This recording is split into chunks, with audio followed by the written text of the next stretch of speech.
Keep us to the promise. Okay. Here's the problem. Who is our front desk brethren? Here's the problem with being a front desk person. Holy moly. I can't even remember this many things. Yes? Not right now. Okay? But I will have, the question was, what procedures do you combine in any cassette? Any family of compounds, of procedures. Everything operative. Every single thing from crown to filling, everything in between. Okay, it's one cassette. Okay, and I can start an endo with that cassette. Okay, I can't necessarily fill it. Okay, so that's where you're looking. And I can fill a filling after doing an endo with the endo cassette. So I'm not 2 cassettes on, I'm just about never in my 2 cassettes. Okay, so, I mean, this is the problem, right? That's the problem with being a front desk person. I could not do that job. I would fail at that job. So, if this is what your front desk, one of my staff members was referred to a neurologist, and this is what it said when she got to the front door. It's still got a sticker from the Massachusetts Bankers Association on the door.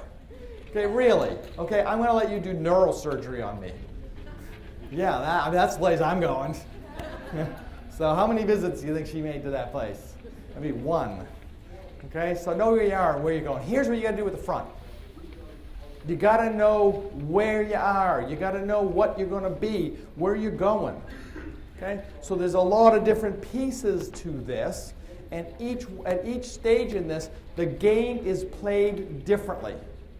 That's the challenge that you got here. The game gets played differently at each different step, and we don't recognize the job assignments and how they change as you grow. So what happens is we grow a little, you hit turbulence, and then you back it down.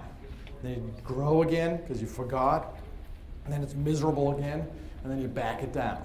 Then you grow again, somebody quits, and you back it down. And that's why most people are in the same office that they were in 20 years ago with no growth, in spite of the fact that, you had 20, 30 new patients a month, okay, and you're in the same office, same size. And people love you. How does that math work? Okay, where are they going? Are they just all dying? I mean, you got like a toxic, river going around through your place or something? I mean, you got the math on that? I mean, it just doesn't make any sense. So to change that, you got to know more than anything how to schedule. And we're going to address that later because most people don't have any idea how to schedule. Let me give you the brief parts of this. You got to know how to combine procedures and have the math cascade down. Because doing 1 crown and doing 2 crowns does not take twice as long. Doesn't work that way. But if you use your computer to go ahead and do this, your computer will give you twice as much time. Okay? And when I go to the computer company, they say, by the way your schedulers work, they don't work. Because it doesn't take twice as long to do 2 crowns next to each other. They go, really? That doesn't make any sense to me. It's just you got 2. Okay, so you can't use the computer because they're not developing this anytime soon, even though I gave them a computer algorithm to go ahead and do the math.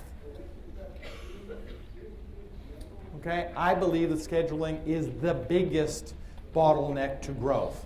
That it's the biggest handicap because most people, because they don't know how to do this, get all stressed out and they wind up behind schedule all the time and they wind up with a bunch of people in the waiting room. They think their waiting room is too small and people.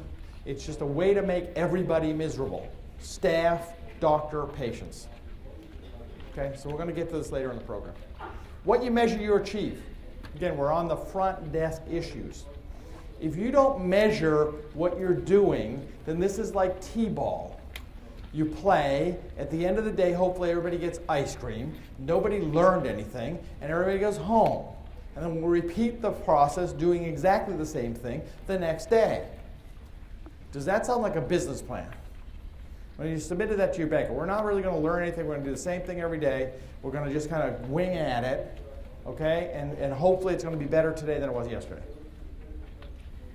That's kind of what it's like in most offices. So I'll guarantee you, in our office, there are systems and checklists for everything. And we'll talk a little, everything. That's a different lecture. I'm not going to subject you to that. I'm going to float that it's really important. Measure everything. Now, there are certain things, I don't look at everything. Okay, there's somebody in charge of production, they're looking at that. There's somebody in charge of customer service, they're looking at that number. Okay? There's somebody in charge of hygiene. They're looking at that number. I'm not looking at all the numbers. I'm looking at a few numbers of things we want to make better, whatever they may be. And at any time, we've got an initiative to make one area better or another area better. So every month, our expectation is we will be better next month than we are this month. Always.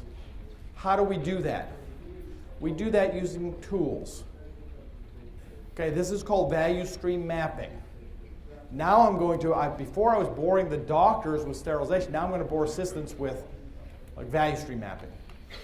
Every process has a flow, and you can study every process. And if your process isn't fun, or isn't fast, or isn't profitable, whatever, you need to break it down into its components. Now, in a big real company, what they do is they got computerized schedulers, and they look at all this stuff, and they get analysts that look at this. You're not going to do that. Get a big sheet of paper and a bunch of colored Post-it notes.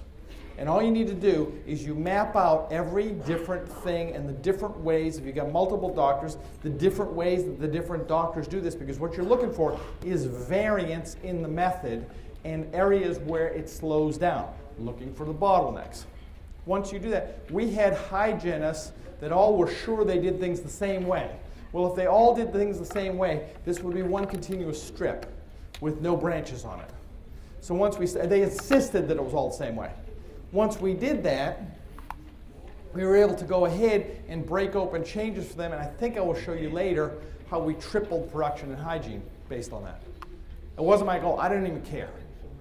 Okay, I don't even care. But they cared. They wanted to do it. So we said, here's how you do it. If you're going to do it, this is how you do it. And that's the results they got.